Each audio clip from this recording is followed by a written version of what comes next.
नमस्कार, welcome to channel of रचित classes.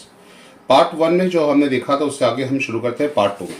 So part one में थोड़ा कैलकुलेशन मिस्टेक था, जो हमने एक्सटर्नल रिकंस्ट्रक्शन के एग्जाम्पल में किया था, वहाँ बैलेंस शीट का टोटलिंग मिस्टेक है। तो वो टोटलिंग मिस्टेक मैं आपको दिखा देता हूँ किस तरह से टोटलिंग मिस्टेक था। यहाँ पे हमने एक चीज़ मेंशन नहीं की थी जो कि इक्विटी शेयर के रिलेटेड थी। सो इक्विटी शेयर जो हमारे पास थे वो इक्विटी शेयर 14,000 6 लैक्स तो हमारे पास शेयर थे ही। उसके बाद हमने 14,000 शेयर्स थे 10 रुपीज़ ईच जो कि हमने क्रेडिटर्स के अगेंस्ट में इश्यू किए थे, वो लिखना रह गया था। सो उसके हिसाब से आपका बैलेंस शीट का टोटल थोड़ा डिफर आ रहा था। सो ये 1,40,000 इसके अंदर आपको लिखना था। ओके, अभी हम शुरू करते हैं नेक्स्ट एग्जाम्पल। जो एग्जाम्पल हमारे पास है वो एग्जाम्पल कुछ इस तरह से है। हमारे पास एग्जाम्पल है क्वेश्चन नंबर 3, होल्डिंग सब्सिडरी का।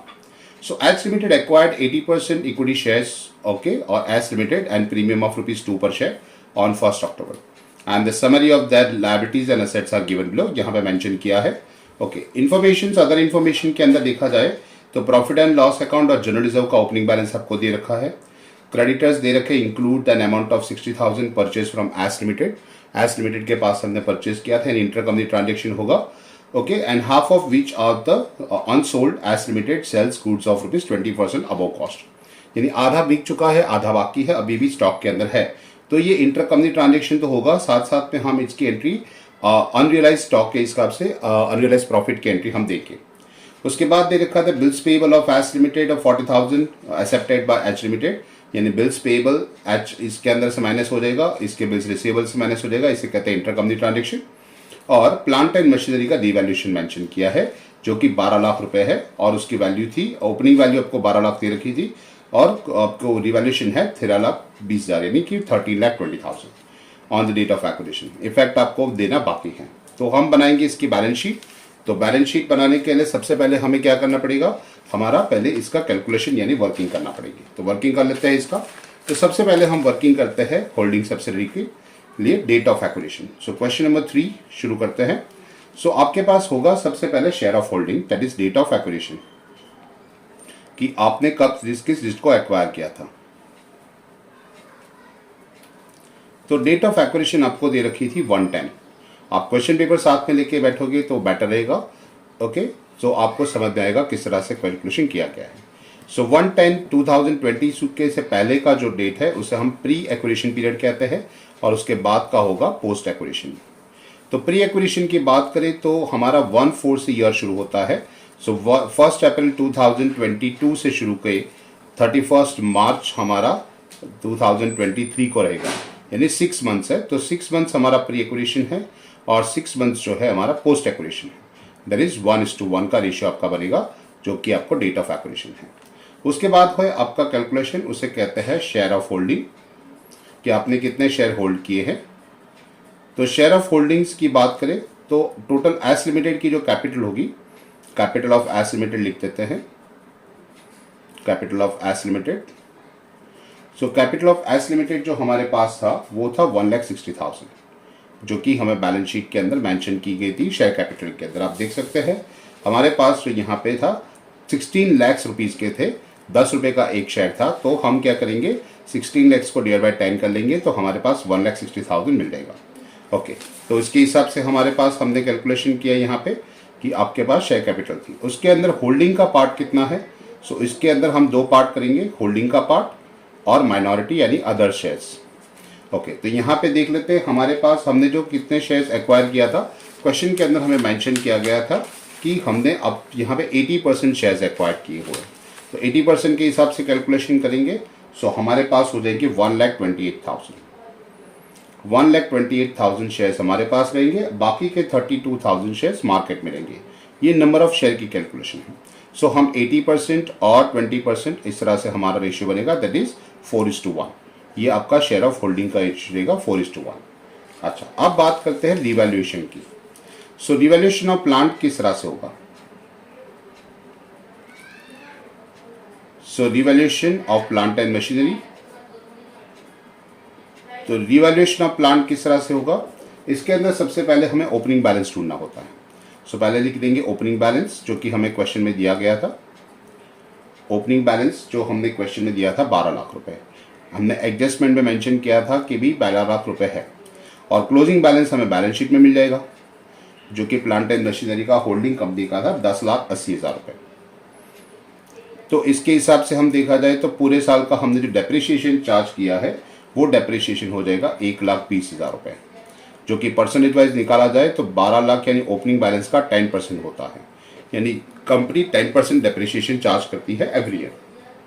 अब इसका हम दो पार्ट करेंगे, एक होगा प्री एक्विजिशन पीरियड का और दूसरा होता है पोस्ट एक्विजिशन पीरियड का।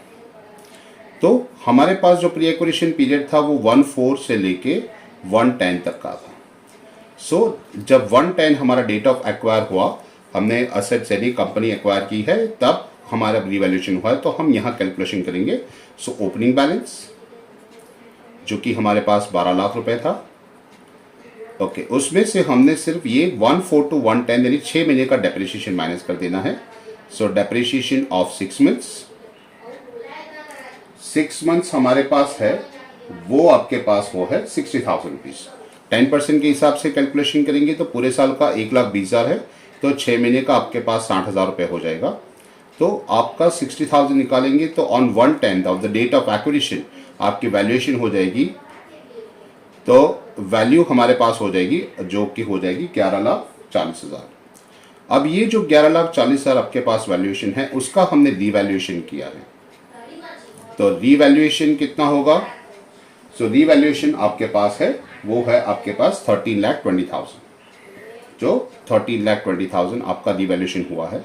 इसका मतलब ये हो गया कि आपका जो प्रॉफिट है वो 1,80,000 है, जो कि कैपिटल प्रॉफिट है। ये आपका हो जाएगा कैपिटल प्रॉफिट। तो ये कैपिटल प्रॉफिट आपका जरूर रहेगा। अब पोस्ट एक्विजिशन में क्या होता? पोस्ट एक्विजिशन के अंदर हम क्या करेंगे, यहाँ पे भी हमने डेप्रिसिएशन चार्ज किया है। डेप्रिसिएशन पूरा जो चार्ज है फॉर पोस्ट एक्विजिशन, हमने 1,20,000 में से 60,000 प्री एक्विजिशन में था, बाकी का 60,000 यहाँ पे ले लेंगे, तो ये पोस्ट एक्विजिशन का है। अब डेप्रिसिएशन काउंट करना है ऑन रिवैल्यूएशन, ऑन रीवैल्यू। तो रिवैल्यूएशन अमाउंट आपके पास है 13,20,000। अगर 13,20,000 का अगर हम डेप्रिसिएशन चार्ज करें तो एट द रेट ऑफ 10% के हिसाब से 6 मंथ्स का अगर हम डेप्रिसिएशन चार्ज करते हैं तो ये अमाउंट आपके पास हो जाता है 66,000। तो आपको इसका मतलब ये होगा कि आपको 6,000 रुपये एडिशनल डेप्रिसिएशन चार्ज करना पड़ेगा, जो इसे कहते हैं revenue loss. It's called revenue loss, कि रेवेन्यू लेस आपके पास 6,000 रुपये का आएगा और आपका कैपिटल प्रॉफिट आ गया 1,80,000। इस तरह से कैलकुलेशन करते हैं। अच्छा, और एक कैलकुलेशन होती है अनरियलाइज प्रॉफिट की। अनरियलाइज प्रॉफिट का वैल्यू कैलकुलेशन कर लेते हैं कि जो गुड्स हमने नहीं बेचा है, यानी कि जो अनसोल्ड गुड्स है उसके अंदर हमारा प्रॉफिट होता है, उसे कहता है अनरियलाइज्ड प्रॉफिट। अनरियलाइज्ड प्रॉफिट आपका कितना रहेगा? अनरियलाइज्ड प्रॉफिट के हिसाब से कैलकुलेशन करेंगे कि सपोज हम जो कोई भी कॉस्ट है वो कॉस्ट हमारा रहेगा 100, इसके अंदर प्रॉफिट ऐड करेंगे, हमारे पास जो बन जाएगा वो सेलिंग प्राइस बन जाएगा। इसके अंदर कॉस्ट के ऊपर 20% प्रॉफिट ऐड करते हैं, 120 सेलिंग प्राइस हो जाएगी। तो कैलकुलेशन करते हैं कि भी सेलिंग प्राइस जो है और उसके अंदर हमारा प्रॉफिट का पोर्शन कितना है, कि अगर 120 रुपए की गुड्स हमने बेची है तो उसके अंदर हमारा प्रॉफिट 20 रुपए है। ओके, तो इसके हिसाब से हम देखा जाए तो जो 60,000 का गुड्स है, half of the goods unsold था, अमाउंट 30,000 का आएगा। 30,000 जो सेलिंग प्राइस है उसके अंदर हमारा प्रॉफिट कितना बनेगा। हम कैलकुलेशन करेंगे कि 30,000 इंटू 20 डिवाइडेड बाय 120, अमाउंट हमारे पास हो जाएगी 5,000। एक जो और चीज मैं आपको दिखाना चाहता हूं, जब भी ऐसा हो कि तो ये 5,000 कब आएगा, जब होल्डिंग कंपनी अपनी सब्सिडरी कंपनी को सेल्स करती है। ओके, यानी होल्डिंग कंपनी का सेल्स होगा, सब्सिडरी का परचेस होगा। लेकिन अगर उल्टा है, यानी सब्सिडरी कंपनी बेचती है गुड्स होल्डिंग कंपनी को, तो इसके अंदर हमें होल्डिंग का पार्ट ढूंढना पड़ता है, क्योंकि जब सब्सिडरी कंपनी का सेल्स हो जाता है तो प्रॉफिट सब्सिडरी कंपनी का होता है, उसमें होल्डिंग का भी पार्ट होता है और अदर का भी पार्ट होता है। तो इसके अंदर ये अदर का जो पार्ट है वो हमें निकालना है, हमें सिर्फ होल्डिंग का पार्ट लिखना है। तो इसके अंदर हमारे पास पता था कि हमने 80% हमने होल्ड किया है, तो इसका शेयर हम यहाँ पे करेंगे 80% के हिसाब से, कि हमारा 4,000 रुपीज़ हो जाएगा। तो 4,000 हमारा इंटर कंपनी ट्रांजेक्शन रहेगा। ये जो बाकी का 1,000 रुपीज़ यानी कि 20,000 है, 20% है, उसका हमें कोई एंट्री नहीं देना है। हमें सिर्फ 40% का एंट्री देना है अनरियलाइज प्रॉफिट। तो ये एक पीएनएल अकाउंट में जाएगा और दूसरा स्टॉक अकाउंट में जाएगा, एक असेट साइड एक लायबिलिटी साइड। तो ये होगा आपका revaluation of assets and capital. अब रिवैल्यूएशन हो गया प्लांट का, सारी कैलकुलेशन हो गई। अब हमें कैलकुलेशन करना है नेक्स्ट टॉपिक के ऊपर, क्योंकि जो नेक्स्ट टॉपिक हमारे पास जो आता है वो कुछ इस तरह आता है। हम कैलकुलेशन करेंगे इसके अंदर, जो भी कैलकुलेशन हमारे पास होगा वो कैलकुलेशन होगा कैपिटल और रेवेन्यू का। तो कैलकुलेशन कर लेते हैं कैपिटल और revenue. Capital revenue that is capital profit और रेवेन्यू प्रॉफिट। इसके लिए हमें कॉलम्स बनाने पड़ेंगे, पर्टिकुलर्स, उसके बाद टोटल अमाउंट, उसके अंदर प्री एक्विजिशन यानी कि कैपिटल, कैपिटल प्रॉफिट आपके पास हो जाएगा, और आपके पास बाकी का जो पोस्ट एक्विजिशन होता है इसको कहते हैं revenue, revenue profit. Okay, profit होगा या लॉस होगा जो भी हम यहाँ पे डिसाइड करेंगे वो। तो सबसे पहले इसके अंदर क्या करना होता है, तो सबसे पहले हम क्या करेंगे, ओपनिंग बैलेंस लिख लेंगे। Opening balance of PNL, profit and loss account, okay, और profit of the year, profit of the year. उसके बाद ओपनिंग बैलेंस आपके पास होगा जनरल रिजर्व का, ओके, और उसके बाद transfer to current year profit, यानी current year transfer to reserve, यानी कि करंट ईयर का रिजर्व कितना है। सो ओपनिंग बैलेंस आपको यहाँ पे मेंशन किया गया था क्वेश्चन के अंदर। यहाँ पे फर्स्ट एडजस्टमेंट में आपको प्रॉफिट एंड लॉस अकाउंट का मेंशन किया था कि 80,000 एंड 40,000 आपको दे रखा है, जबकि दोनों का क्लोजिंग बैलेंस आप देख सकते हो। प्रॉफिट एंड लॉस अकाउंट का आपके पास मेंशन किया गया था, दैट इज 2,40,000, आपके पास 80,000 एंड 2,40,000। ओके, सो इसके हिसाब से हमें कैलकुलेशन करना है। तो सबसे पहले हम ओपनिंग बैलेंसेस जो हमें क्वेश्चन में दिए गए थे वो लिखेंगे। क्वेश्चन के अंदर जो ओपनिंग बैलेंसेस दिए थे, पहला ओपनिंग बैलेंस ऑफ पीएनएल आपके पास था 80,000 रुपए, that is 80,000।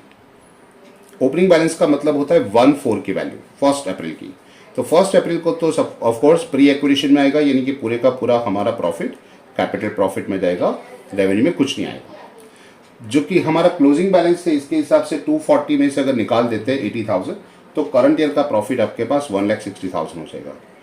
At the end of the year हम पूरे साल का आखिर में 240 है, सो शुरुआत का 80 है, तो हमें डिफरेंस क्लोजिंग में से ओपनिंग माइनस करेंगे तो प्रॉफिट ऑफ द ईयर मिल जाएगा। ये पूरे साल का है, जो कि हम इसमें 6 मंथ्स है हमारे पास कैपिटल प्रॉफिट और रेवेन्यू 6:6 है, यानी इक्वली डिस्ट्रीब्यूट करेंगे। सो 80,000 ईच हो जाएगा, 80,000 फॉर कैपिटल, 80,000 फॉर रेवेन्यू। इसी तरह से जनरल रिजर्व की बात करें तो जनरल रिजर्व में भी यही हाल है।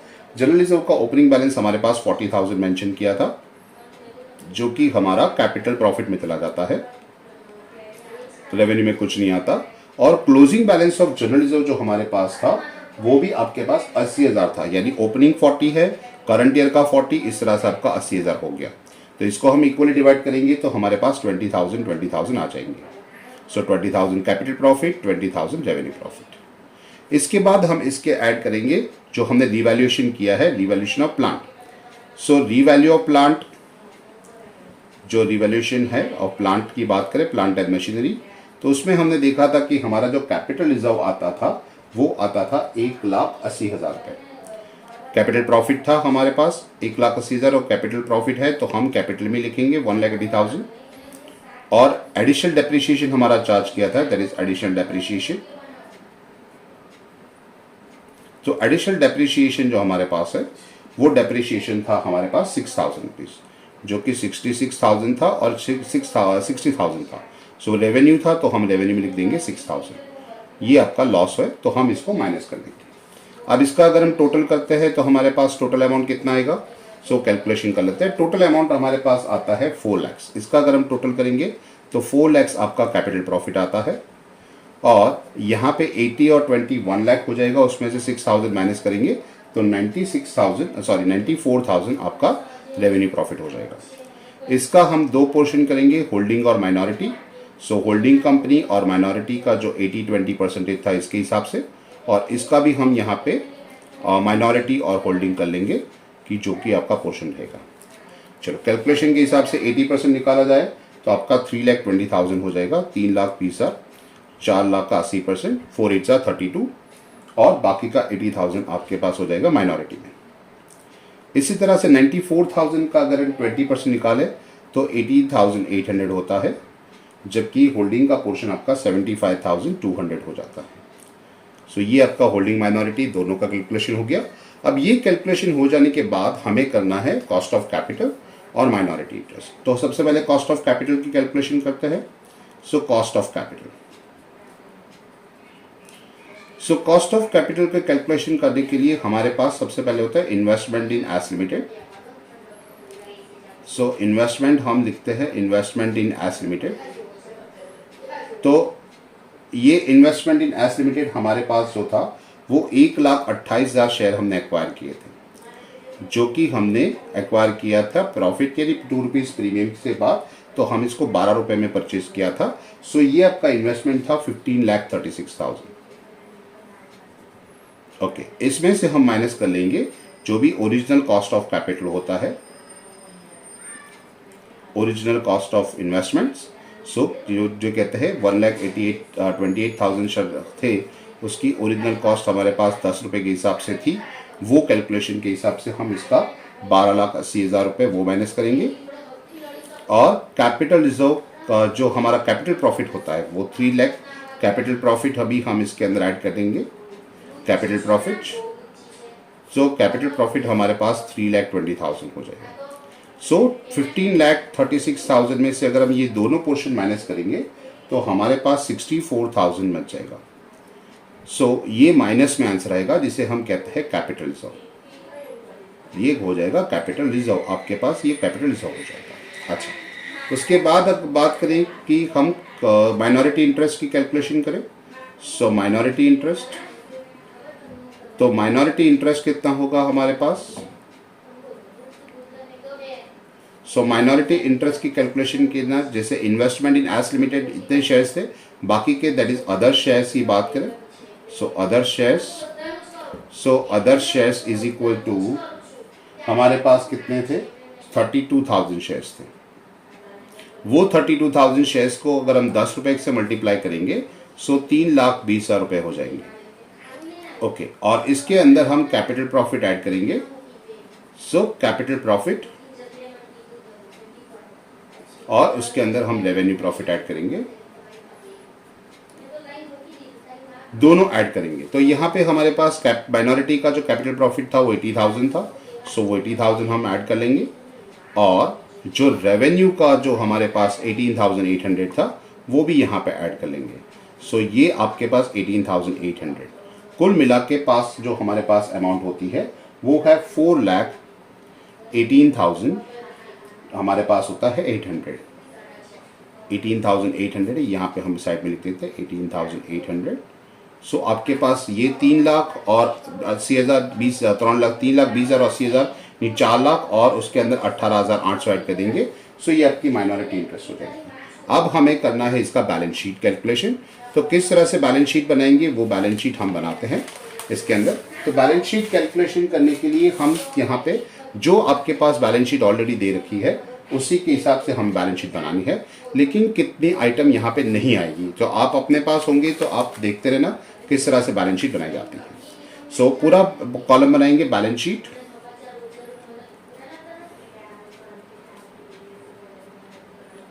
Balance sheet as on 31 March 2023। So balance sheet के अंदर हम सबसे पहले लायबिलिटी साइड्स बनाएंगे, और अमाउंट 2 कॉलम बनाएंगे अमाउंट के, जो इनर और आउटर कॉलम होंगे। ओके, सबसे पहले हम लिखते हैं share capital, equity share capital. तो इक्विटी शेयर कैपिटल जो आपके पास है वो इक्विटी शेयर कैपिटल कितना हो जाएगा। सो यहाँ पे सिर्फ होल्डिंग कंपनी का इक्विटी शेयर कैपिटल लिखा जाता है, माइनॉरिटी का नहीं लिखा जाता, कि जो कि आपके पास है 28 लाख। ओके, तो 28 लाख हम डायरेक्टली आउटर कॉलम में लिख देते हैं कि 28 लाख जो आपके पास दे रखा था। अब reserve and surplus, reserve and surplus की बात करें, सेकंड हेडिंग आपके पास होता है। सो रिजर्व एंड सरप्लस के अंदर सबसे पहले हम जनरल रिजर्व लिखेंगे। जो जनरल रिजर्व आपके पास है जो होल्डिंग कंपनी का होता है वो हमारे पास यहाँ पे 8 लाख रुपए है जो कि बैलेंस शीट में मेंशन किया गया है।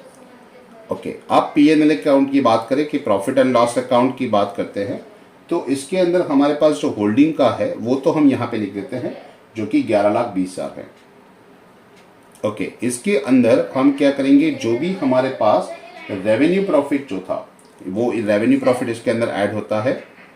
सो रेवेन्यू प्रॉफिट की बात करें तो रेवेन्यू प्रॉफिट हमारे पास, हमने कैलकुलेशन भी दिखा था कि रेवेन्यू प्रॉफिट हमारे पास था जो कि कैलकुलेशन के हिसाब से दिखा था मैं आपको कि जो भी हमने रेवेन्यू प्रॉफिट अभी कैलकुलेशन किया उसके अंदर जो ये 75,200 है वो आपका क्या हो जाएगा, जनरल रिजर्व के अंदर ये आपका ऐड हो जाएगा। सो ये 75,200, सो 75,200। और एक चीज यहाँ पे आपको माइनस करनी है, अनरियलाइज प्रॉफिट। सो अनरियलाइज प्रॉफिट, सो अनरियलाइज प्रॉफिट की बात करें तो अनरियलाइज प्रॉफिट आपका जो कैलकुलेशन किया था 4,000 रुपये वो माइनस करेंगे। और एक चीज यहाँ पे और आती है जो कि हमारा कैपिटल रिजर्व जो हमने क्रिएट किया था वो अलग से लिखेंगे, रिजर्व एंड सरप्लस के अंदर capital reserve. So cost of control के अंदर हमारे पास आया था कॉस्ट ऑफ कैपिटल के अंदर 64,000 का।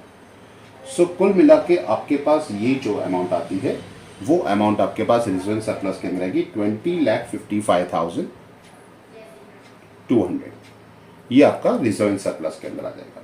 तो ये रिजर्व एंड सरप्लस के अंदर आने के बाद अगर हम लॉन्ग टर्म लायबिलिटी देखें तो लॉन्ग टर्म लायबिलिटी के अंदर हमारे पास कुछ नहीं है, करंट लायबिलिटी डायरेक्ट लिख ली जाएगी। यहाँ पे आपको पूरी फॉर्मेट लिखनी है, मैं यहाँ पूरी फॉर्मेट नहीं बता रहा आपको क्योंकि फॉर्मेट के हिसाब से पूरा स्पेसिंग ब्लैंक रहेगा। Long term loans, long term borrowing, long term provision वो सारा ब्लैंक है, अदर लॉन्ग टर्म लायबिलिटीज भी ब्लैंक है। उसके बाद आता है सीधा, तो ये यहाँ पे मैं हेडिंग दे देता हूँ लॉन्ग टर्म। सो लॉन्ग टर्म का कुछ नहीं है। अब बात करते हैं सीधा करंट का। सो करंट लायबिलिटी की बात करें तो करंट लायबिलिटी के अंदर हमारे पास कौन कौन सी चीज आएगी, एक तो आपके पास ट्रेड पेएबल्स के अंदर आएंगे, ट्रेड पेएबल्स। सो वो ट्रेड पेएबल्स के अंदर आपको पास सबसे पहला रहेगा क्रेडिटर्स। सो क्रेडिटर्स आपके पास कितना रहेगा, जो क्रेडिटर्स आपके पास है होल्डिंग कंपनी का और माइनॉरिटी यानी कि सब्सिडरी कंपनी का। सो 3,50,000 और उसके अंदर हमारे पास ऐड हो जाएगा 2 लाख रुपए। कुल मिला के आपके पास हो जाएगा 3,50,000 प्लस 2 लाख। और इसमें से इंटर कंपनी ट्रांजेक्शन तो आईसीटी आपके पास है 60,000, वो माइनस कर देना है। सो ये 60,000 इंटर कंपनी ट्रांजेक्शन माइनस करना है। सो आपके पास जो क्रेडिटर्स का बैलेंस हो जाएगा वो आपके पास आ जाएगा 4,90,000। ओके, उसके बाद आपके पास बिल्स पेएबल है। सो बिल्स पेएबल की बात करें तो बिल्स पेएबल के अंदर होल्डिंग और सब्सिडरी दोनों का लिखना है। होल्डिंग सब्सिडरी दोनों कंपनी का अगर देखें तो 90,000 एंड 80,000 है। सो ये 90,000 और 80,000। उसके अंदर हमारे पास इंटर कंपनी ट्रांजेक्शन था बिल्स पेएबल के अंदर, आईसीटी इंटर कंपनी ट्रांजेक्शन, वो भी हमारे पास 40,000 था। सो ये 40,000 भी हमें माइनस कर देना है यहाँ पे। और एक और चीज़ थी माइनॉरिटी इंटरेस्ट। सो माइनॉरिटी इंटरेस्ट की कैलकुलेशन भी अगर हम करें तो वो था आपके पास 4,18,800, 4,18,800। यानी हमारे अगर इन तीनों के हिसाब से अगर हम कैलकुलेशन करते हैं तो हमारे पास अमाउंट बन जाता है। कैलकुलेशन कर लेते हैं हम, कैलकुलेशन करेंगे तो 3,50,000 प्लस 2 लाख माइनस 60,000, तो ये अमाउंट हमारे पास आता है 4,90,000। और इसके अंदर हम ऐड कर देंगे बिल्स पेएबल का। सो बिल्स पेएबल हमारे पास जो था वो था 90 प्लस 80 माइनस 40, यानी इसके अंदर हम ऐड कर लेंगे 1,30,000। सो ऐड कर देंगे। और उसके बाद माइनॉरिटी का हमारे पास 4,18,000 था। सो 4,18,800 हमने ऐड कर लिया। सो टोटल करंट लायबिलिटी आपके पास बन जाएगी दैट इज 10,38,800। और अगर हम टोटल इसके अंदर कर लेंगे, इसके अंदर हमारा 20 लाख हमारे पास इक्विटी शेयर्स और रिजर्व एंड सरप्लस का भी टोटल करेंगे तो इन तीनों का हमारे पास टोटल आता है दैट इज 58,94,000। ये आपके पास बैलेंस शीट की लायबिलिटी साइड्स होगी। आप बैलेंस शीट की असेट साइड की बात करेंगे। सो एसेट साइड के बारे में बात करेंगे तो एसेट साइड के अंदर भी इसी तरह से कैलकुलेशन करना है। इसके अंदर पहले हमारे पास बिल्डिंग था। सो बिल्डिंग की कैलकुलेशन देखिए तो हमने 16 लाख होल्डिंग कंपनी का और माइनॉरिटी यानी कि अदर कंपनी का, दोनों सब्सिडरी कंपनी का लेके। सो 16 लाख हमारे पास था, सॉरी 16 लाख। इसके अंदर हम ऐड करेंगे 6 लाख जो कि आपकी सब्सिडरी कंपनी का था। इसके बाद प्लांट एंड मशीनरी की बात करें, so plant and machinery fix assets के अंदर होगा 14 लाख होल्डिंग कंपनी का था, और सब्सिडरी कंपनी का जो आपके पास था वो सब्सिडरी कंपनी का आपके पास था 10,80,000। अब इसका रिवैल्यूएशन भी हमारे पास हुआ था, तो इसके अंदर हम कैपिटल प्रॉफिट ऐड कर लेंगे और जो एडिशनल डेप्रिसिएशन माइनस कर लेंगे। सो कैपिटल प्रॉफिट आपके पास था 1,80,000 जो सब्सिडरी के अंदर ऐड किया जाता है, और डेप्रिसिएशन एडिशनली 6,000 माइनस करना है। सो हम ये माइनस कर लेंगे depreciation, it's called additional depreciation है, और ये कैपिटल प्रॉफिट हो गया। सो ये कैपिटल प्रॉफिट हो जाता है। ओके, तो इसका अगर हम टोटल करेंगे तो बिल्डिंग का टोटल आपके पास आता है 22 लाख, और प्लांट एंड मशीनरी का होल्डिंग प्लस सब्सिडरी उसके अंदर कैपिटल प्रॉफिट और डेप्रिसिएशन माइनस करेंगे तो 26,54,000 हो जाएगा। फिर आते हैं इसके अंदर long term investments. So long term investments, so ये लॉन्ग टर्म इन्वेस्टमेंट जो आपके पास है उसके अंदर हमारे पास लॉन्ग टर्म इन्वेस्टमेंट आपके पास टोटल इन्वेस्टमेंट अगर आपको देखा जाए तो क्वेश्चन के अंदर आपको इन्वेस्टमेंट दे रखे थे जो कि आपको 16 लाख रुपए दे रखे थे। 16 लाख में से हमारा जो इन्वेस्टमेंट था वो माइनस हो जाएगा, बाकी का इन्वेस्टमेंट और 1,20,000। सो हमने जो इन्वेस्ट किया था 16 लाख, उसमें से हम माइनस कर लेंगे कि बाकी का इन्वेस्टमेंट आपके पास 64,000 का रह जाएगा, 64,000 होल्डिंग का रह जाएगा, और ये होल्डिंग कंपनी का रहेगा 64,000, और माइनॉरिटी का आपके पास रहेगा, दैट इज सब्सिडरी कंपनी का इन्वेस्टमेंट 1,20,000 है। सो कुल मिला के आपके पास टोटल इन्वेस्टमेंट्स हो जाएंगे 1,84,000 के। उसके बाद आपकी बात आती है करंट एसेट्स की। सो करंट एसेट्स की बात करते हैं, तो करंट एसेट्स के अंदर जो भी हमारे पास रहता है वो करंट एसेट्स के अंदर होता है पहले स्टॉक का कैलकुलेशन कर लेते हैं। सो स्टॉक है 1,40,000 का, इसके अंदर हम ऐड करेंगे अनरियलाइज प्रॉफिट जो आपके पास है, वो अनरियलाइज प्रॉफिट आपके पास स्टॉक दोनों कंपनी का लेना है, होल्डिंग और माइनॉरिटी। तो माइनॉरिटी का हमारे पास है 80,000, सो 1,40,000 प्लस 80,000, और अनरियलाइज प्रॉफिट आपके पास 4,000 था जो ऊपर हमने P&L अकाउंट में भी माइनस किया था। सो ये अमाउंट आपके पास बन जाएगा 2,16,000। ओके, उसके बाद हम देखें तो उसके बाद वाली जो एंट्री आएगी वो एंट्री के हिसाब से अगर इसके अंदर एंट्री देते हैं सो 2,16,000 जो हो जाएगा, ये स्टॉक की कैलकुलेशन हो गई। अब इसके बाद हम कैलकुलेशन देखते हैं आगे। सो आपके पास होता है डेटर्स।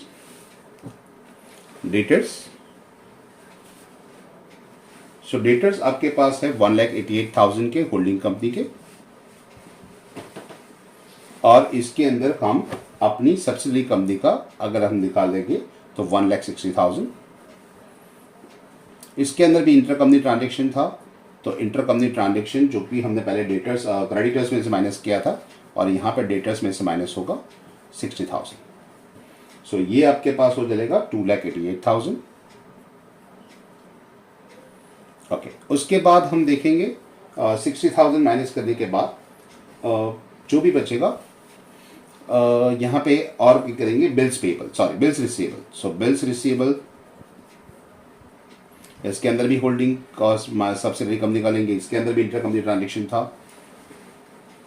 ओके, तो 1,20,000 आपके पास था, और सब्सिडरी कंपनी का था 1 लाख बिल्स रिसीवेबल, वो भी हमने लिख दिया, और इसमें से इंटर कंपनी ट्रांजेक्शन की 40,000 का था जो बिल्स परचेज किया था हमने वो।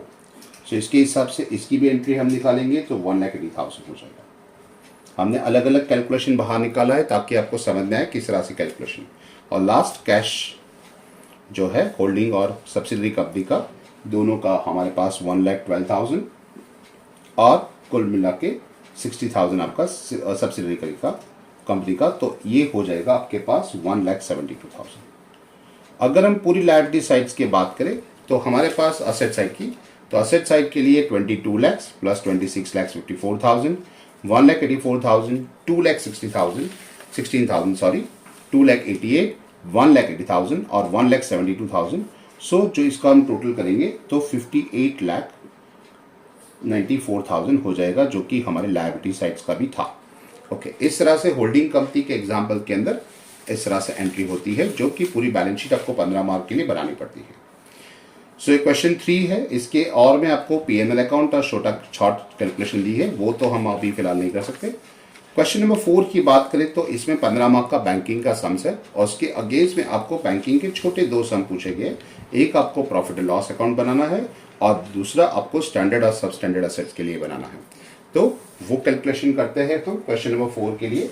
सो क्वेश्चन नंबर 4 के अंदर सबसे पहले आपको पूरा इंफॉर्मेशन दिया है। Provision for doubtful debts 8 lakhs mention किया है। Provision of income tax to be made 30% और transfer 25% of profit to the statutory reserve. So यहाँ पे सारे एक आपको आइटम्स दे रखी है। तो इसके अंदर हम किस तरह से इसको बनाएंगे, सो हम पहले इसका पूरा फॉर्मेट के हिसाब से एग्जाम्पल करेंगे। जो जो इन्फॉर्मेशन दी गई है वो अकाउंट हम बनाएंगे। सो क्वेश्चन नंबर 4 हम कैलकुलेशन करते हैं। So profit and loss account for balance sheet sorry banking company, profit and loss statement for banking company, जो हमारे पास जो भी नाम है तो बैंकिंग कंपनी के लिए हम ढूंढ लेंगे। सो इसके अंदर हमें कैलकुलेशन करना पड़ेगा पर्टिकुलर्स,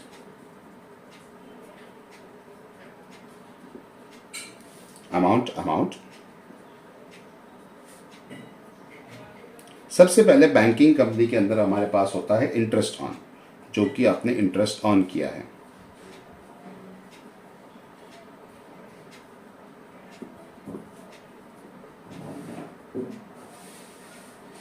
सो इंटरेस्ट ऑन आपके पास है। इसके अंदर क्वेश्चन के अंदर हम देखे जाएंगे तो आपको जो इंटरेस्ट मिलता है, इंटरेस्ट ऑन लोन आपको दिए रखा है, इंटरेस्ट ऑन ओवरड्राफ्ट आपको मिलता है, interest on saving bank deposit हमें मिलता है, और इंटरेस्ट ऑन टर्म डिपॉजिट मिलता है। ये 4 इंटरेस्ट आपको रिसीव होते हैं, जो कि आपको इनकम कहलाएगी। उसके बाद आपके पास अदर इनकम के हिसाब से देखा जाए तो कमीशन, एक्सचेंज एंड ब्रोकरेज आपका इनकम हो, आपकी अदर इनकम हो जाएगी। ओके, उसके सिवा आपको बिल्स डिस्काउंटेड के लिए आपको जो है मेंशन किया गया है, rebate discounted bills, discount on bills discounted, वो भी अमाउंट हमारे पास मिल जाएगा। उसके बाद है इनकम ऑन इन्वेस्टमेंट्स, वो भी आपको मिल जाएगा, and interest on balance with the RBI, वो भी आपकी इनकम हो जाएगी। ओके, तो ये हमारे पास है इनकम सारी। और इंटरेस्ट ऑन कैश क्रेडिट, जो हमारे कैश क्रेडिट की जो इनकम है वो भी हमने ऑलरेडी यहाँ पे इनकम के अंदर आ जाएगा। ये करंट इनकम में आपकी इंटरेस्ट इनकम होगी, अदर आपकी अदर इनकम में आएगी। तो इसके हिसाब से हम कैलकुलेशन करते हैं इंटरेस्ट ऑन के हिसाब से। तो यहाँ पे कैलकुलेशन करते हैं सबसे पहले। तो interest on balance with RBI हमारा इंटरेस्ट इनकम है, सो वो यहाँ पे लेंगे interest on balance with RBI.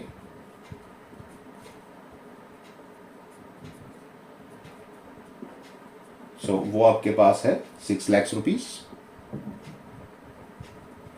इसके अंदर हम ऐड करेंगे इंटरेस्ट ऑन कैश क्रेडिट,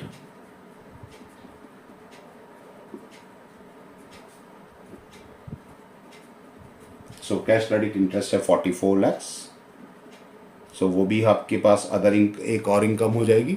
उसके बाद आपके पास आता है इंटरेस्ट ऑन लोन, जो कि आपने लोगों को लोन दिया है, उसके अंदर आपको इंटरेस्ट मिलता है। तो इंटरेस्ट ऑन लोन वो आपकी है 52 lakhs रुपीस। उसके बाद है आपके पास इंटरेस्ट ऑन ओवरड्राफ्ट, आपने ओवरड्राफ्ट दिया था, सो ओवरड्राफ्ट के ऊपर आपको इंटरेस्ट ऑन होता है, sorry. So interest on overdraft वो भी आपके पास है 30 lakhs रुपीस। सो कुल मिला के आपकी इंटरेस्ट इनकम की बात करें तो इंटरेस्ट इनकम हो जाती है, काफी अच्छी है, 1,32 lakhs। उसके बाद अदर इनकम की बात करें तो आपके पास जो अदर इनकम होती है,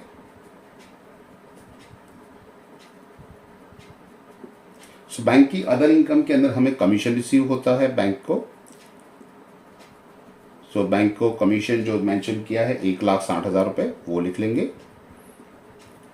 उसके बाद हमारे पास discount on rebate on base discount है।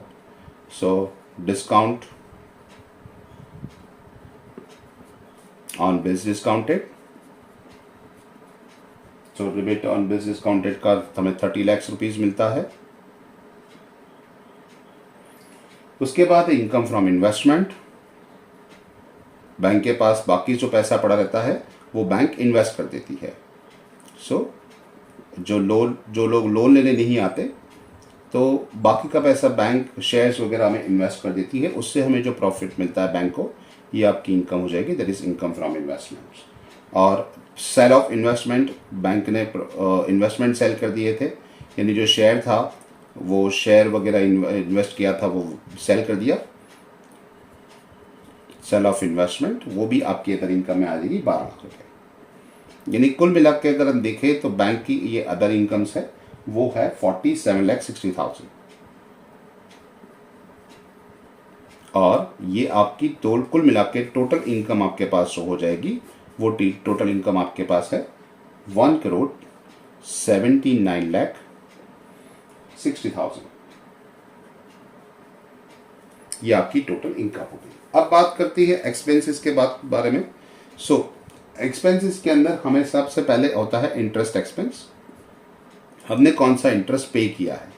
सो इंटरेस्ट ऑन, ये हम करें इंटरेस्ट ऑन इंटरेस्ट एक्सपेंसेस, पहले हम हेडिंग दे देते हैं interest expense. So interest expense के अंदर सेविंग अकाउंट के ऊपर हमने इंटरेस्ट पे किया, इंटरेस्ट ऑन सेविंग अकाउंट। लोगों ने हमारे पास शेयर यानी सेविंग बैंक पे पैसा लगाया था तो हमें उसको इंटरेस्ट देना पड़ेगा, वो है 14 लाख रुपीस। फिक्स डिपॉजिट करवाई थी तो हमें इंटरेस्ट पे करना पड़ेगा, interest on FD, that is fix deposit की बात करें, वो हमें 54 लाख हमें पे करना है। सो कुल मिला के ये हमारे इंटरेस्ट एक्सपेंसेस हो जाएंगे, वो जो कि हमारे पास 68 लाख है। उसके बाद क्या होता है, बैंक को रन करने के लिए ऑपरेटिंग एक्सपेंस कहते हैं, जो रनिंग एक्सपेंस कहते हैं। सो वो ऑपरेटिंग एक्सपेंसेस, सो बैंक की ऑपरेटिंग एक्सपेंसेस अगर हम क्वेश्चन पेपर में देखें तो क्वेश्चन पेपर में आपको दिखा देते हैं। और सबसे पहले तो हमारे पास ये ऑडिट फीस था जो हमने पे किया था। उसके बाद हम देखें कि डायरेक्टर्स फीस एंड अलाउंसेस, उसके बाद हमारे पास यहाँ पे रेंट टैक्सेस है, प्रिंटिंग स्टेशनरी है, पोस्टेज है, एम्प्लॉयज़ को पे किया है। तो ये सारे जो हमारे पास है, कमीशन एक्सचेंज एंड ब्रोकरेजेस है जो ये है, और ये डेप्रिसिएशन ऑफ बैंक असेट्स है, ये सारी आपको आ जाएगी। यहाँ पे इनकम टैक्स का जो है वो अलग से लिखेंगे, और प्रोविजन फॉर डाउटफुल डेब्ट्स भी एक वन ऑफ द एक्सपेंसेस के अंदर आप लिखेंगे। सो कैलकुलेशन गलत है ये सारे के सारे। सो ऑपरेटिंग एक्सपेंस के बारे में देखा जाए तो सबसे पहले ऑडिट फी। सो ऑडिट फीस जो हमारे पास थी 80,000 रुपीज। उसके बाद हम देखें सो depreciation on bank assets, line से जाएंगे। सो डेप्रिसिएशन ऑन बैंक असेट्स,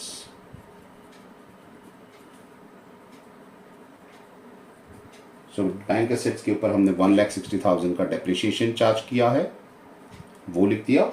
उसके बाद है डायरेक्टर्स फी।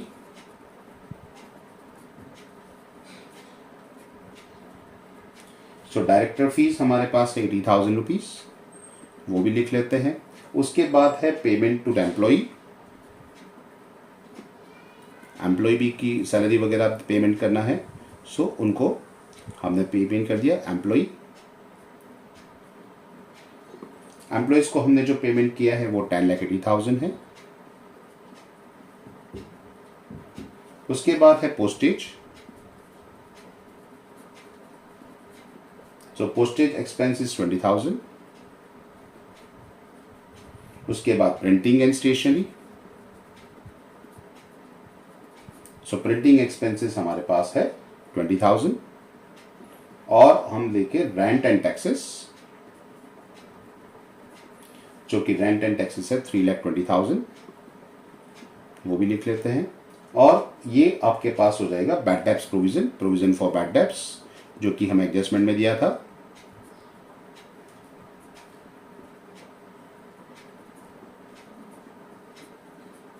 वो भी प्रोविजन हम यहां लिख देंगे, प्रोविजन फॉर डाउटफुल डेब्ट्स, जो कि 8 लाख रुपए है। ओके। और आपके पास ये सारे एक्सपेंसेस, प्रोविजन अगर हम लिख देते हैं अलग, ऑपरेटिंग एक्सपेंस में नहीं आएगा, so provision for doubtful debts अलग से लिख देते हैं। और सारे ऑपरेटिंग एक्सपेंसेस की बात करें तो वो आपके पास हो जाएगी 17,60,000। सो ये आपके ऑपरेटिंग एक्सपेंस। अगर आपको प्रोविजन अलग से मेंशन किया है तो प्रोविजन हमारे पास, तो ये तीनों का अगर हम टोटल कर लेते हैं तो हमारे पास टोटल अमाउंट यानी कि टोटल एक्सपेंस बन जाता है 93,60,000। सो ये आपका टोटल एक्सपेंस हो गया। टोटल इनकम में से टोटल एक्सपेंसेस माइनस कर लेंगे तो हमारे पास जो अमाउंट बचेगा उसके हिसाब से हम आगे कैलकुलेशन कर लेते हैं। तो उसके हिसाब से अगर हम देखें तो हमारा क्या होगा कैलकुलेशन, अब हमारे पास हो जाएगा प्रॉफिट बिफोर टैक्स।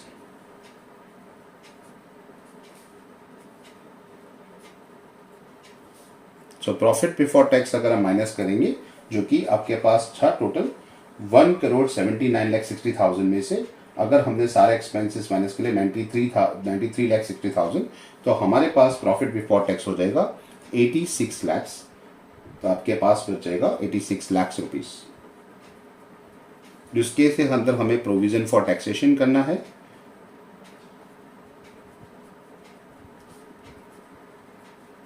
सो ये provision for tax at the rate of 30% हमें क्वेश्चन में बताया गया था कि 30% आपको प्रोविजन क्रिएट करना है, जो कि 25 लाख आपको 80,000, ये आपका प्रोविजन फॉर टैक्सेशन हो जाएगा। सो प्रॉफिट आफ्टर टैक्स आपके पास बन जाएगा, profit after tax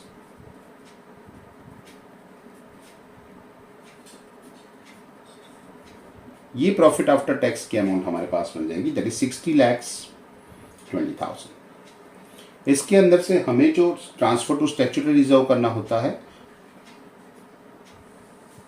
transfer to statutory reserve, वो क्वेश्चन के अंदर हमें मेंशन किया था कि आपको 25% जो प्रॉफिट है वो रिजर्व में ट्रांसफर करना है। सो हम प्रॉफिट आफ्टर टैक्स यानी 60,20,000 का 20% यानी कि 15,05,000 रुपीज हमें यहाँ पे माइनस कर देना है। तो बाकी का जो बचेगा ट्रांसफर टू सरप्लस, तो ये सरप्लस आपके पास हो जाएगा अमाउंटेड रुपीज 45,15,000, जो कि आपका बैलेंस शीट में जाने वाला है। ये आपका प्रॉफिट यानी सरप्लस कहलाएगा। ये आपके पास एक क्वेश्चन हो गया। अब दूसरा जो क्वेश्चन, इसके अंदर एक शॉर्ट क्वेश्चन मेंशन किया गया है, वो हम थर्ड पार्ट के अंदर वीडियो के अंदर बनाएंगे। और जो हमारा लास्ट क्वेश्चन जो भी है बैंकिंग का, वो भी लास्ट क्वेश्चन जो हमारा इंश्योरेंस कंपनी का है, वो क्वेश्चन भी इसके अंदर हम सॉल्व करेंगे। सो बने रहिए हमारे साथ। और ये फोर्थ पार्ट और थर्ड पार्ट जो हमारा रहेगा वो नेक्स्ट टाइम अपलोड करेंगे। Have a good day.